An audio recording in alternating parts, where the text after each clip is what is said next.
Hello, and welcome to Mental Health Corner. Today we are talking about depression, do's and don'ts. If you've just been diagnosed with depression, either you or your loved one may not know how to help you. There are things that can help make your depression better, and there are things that can make your depression worse. Today we are going to discuss both of those subjects. So the first subject we are going to discuss is things that you can do for yourself. Now the first thing you can do is change how you think. Not very easy, I know, but realize that depression isn't your fault and acknowledge that it's going to distort your perceptions and it's going to change how you think. So you want to try thinking positively and realizing when you get a thought in your head that isn't necessarily yours, it's the depression talking. The second thing you can do for yourself is accept the changes in your functioning. Having depression changes everything. You have to accept your current limitations because there are going to be limitations of the things that you are going to be able to accomplish. And even though having depression will make you feel hopeless and like you can't get better, remember that you can get better. And part of the ways you can get better is by watching this video. A very important part of getting better is being active in your treatment. Don't sit around the house crying to yourself every day, and take your medication. That's very, very important. I know from experience. You don't want to miss those. You also want to make sure you get 7 to 9 hours of sleep. Personal hygiene is very important as well. So there may be days where you don't feel like showering, you don't want to brush your hair, you don't want to brush your teeth, you just want to cry the day away. Try not to do that. Take a shower, brush your hair, get dressed in some clothes. If you've been diagnosed with depression, you will soon learn that the mornings are the most difficult. Getting out of bed, getting you started with your day is so daunting, I can't even explain it. So one of the most important things that you can also do is to prepare for tomorrow. So before you go to sleep at night, think of things that you can do for the next day so that when you wake up, you feel like you have purpose and you're excited to get up out of bed in the morning. Another part of getting up in the morning is to pamper yourself. So drink your favorite cup of tea, maybe read your favorite book for a couple minutes. Just set aside some you time in the morning and pamper yourself. You want to allow for a slow start. So it might take you a while to get out of bed. You might wake up and you might just play on your phone for a couple minutes in bed, and that is perfectly okay. The next thing you want to do is get a lot of sunshine and a lot of light. You're not going to want to isolate yourself. So you're going to want to get lots of sunshine and lots of light. So open those blinds. Another thing you're going to want to do is exercise. You might want to start off slow because if you haven't exercised for a while, it's going to be very difficult to motivate yourself. So you're going to want to start off with maybe a couple minutes of jogging or maybe go for a little bit of a walk. Just get out there and just do a little bit of exercise every day, and eventually all the endorphins as you exercise, also known as that feel-good hormone, will increase and it'll make you feel good. You also want to make sure that you stay socially connected. So you want to make sure that you talk to people and let people know how you're feeling, and just don't isolate yourself. Part of that also, associated with that, I guess, is talk with others. So again, don't isolate yourself. Make sure that other people know what you're going through. And of course, express appreciation for the people who help you, because it is not easy dealing with someone with depression, as my husband will know, and they really need to hear you say thank you for being there for me and thank you for listening, and just it's very important to express appreciation. Now with depression, there's also don'ts. One thing that you don't want to do for yourself is you don't want to blame yourself. This is not your fault that you have depression. You didn't wish it upon you. You didn't do something bad and then God decided to curse you with it. It is a challenge given to you that you have to face in life. And although some days you may hate it, don't blame yourself for it. You do not want to listen to uninformed people.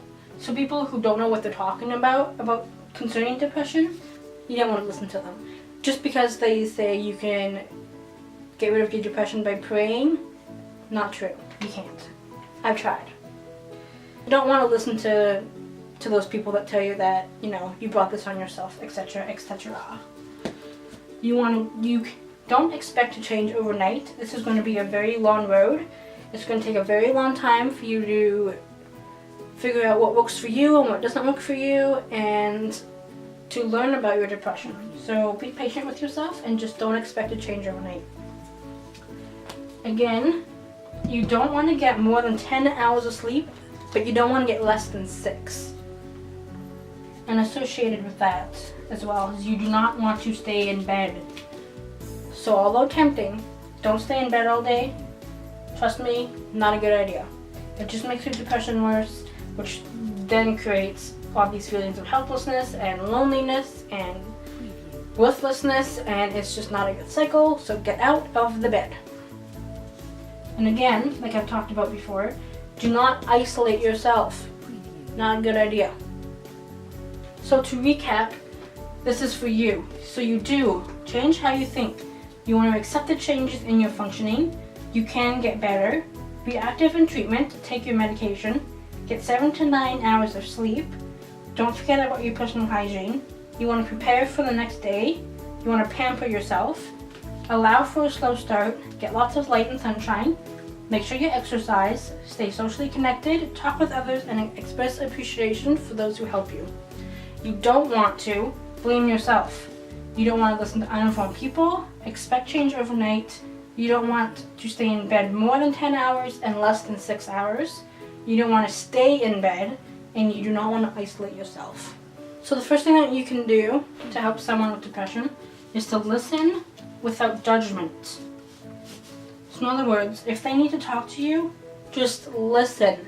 Don't offer up a solution, even though that might be very difficult to do, because I realize you want to help them, but really just listening to them will be more help than trying to offer a solution. You want to express empathy, encouragement, and support. So for example, you can try saying something like, I'm really hearing how you are feeling paralyzed, dejected, defeated, wounded, broken, etc., etc. right now. Another thing that you can help them do is to help them find resources. So they might not know where to look, but you might. And because their depression is going to alter how they think and how they function, so they're really going to need you to help them find some resources. Some of these resources can be something like a therapist, a counselor, or a support group. Something else that you can do is to know your role and your expectations for yourself within it. So what would you expect if you were going through a rough time? Try to have similar expectations for yourself in this experience. If you're unsure of what to do or how you can help these people, ask. Something that you don't want to do with someone who has just been diagnosed with depression, or any time actually, is don't tell them not to cry. Don't tell them that they should be grateful for what they have. And don't tell them to focus on the positives. This will just make them feel worse. This will make them feel weak and ashamed, and they won't feel very safe in your relationship. So you want to make sure that you empathize with them. Don't say that you know what they're going through, because you don't. Even if you have depression, you don't know what the other person is going through, because everyone suffers depression differently. But you can empathize with them. You can make space for emotions. Don't try to limit or contain them. This one is very important, although it might be kind of difficult for some people to do, and I understand that. But do not be afraid to ask the person if they are thinking about suicide or about hurting themselves. If they are thinking about suicide or hurting themselves in some way, be sure to call a hotline or to get them the help that they need through a therapist and a support group. And also just to be there for them. And let them know that suicide is not the answer. It's not going to cure their problems. Something else you do not want to do is minimize what they're going through. So again, even if you've had experience with depression, everyone experiences it differently and in different ways. So don't say things like, I know exactly how you feel, because you really don't. So again, that kind of goes with this one. Just listen to them and don't offer a solution. That's like probably the biggest thing that you can do for somebody who has depression.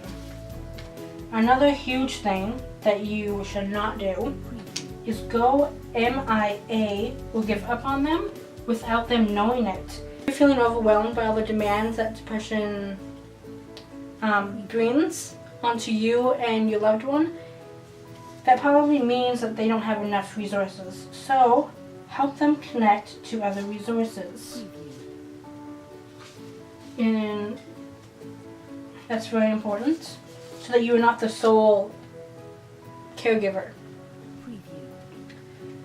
And the last thing that you do not want to do is neglect yourself. If you can't help yourself, you can't help others. And if you have a loved one who has depression, you are going to want to help them. So you have to be kind to yourself. So make sure you get your proper hygiene, you get the care that you need. So to recap, you do want to listen without judgment. You want to express empathy, you want to help them find resources, and you want to know your role.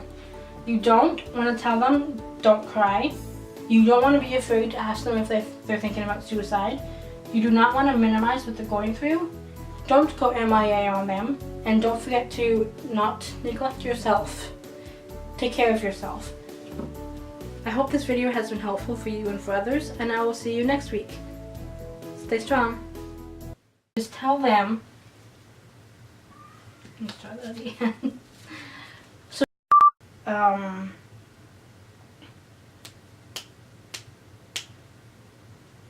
don't know what I'm saying here. Dun dun dun. Okay. Word was my sister's idea. So holla to my sister.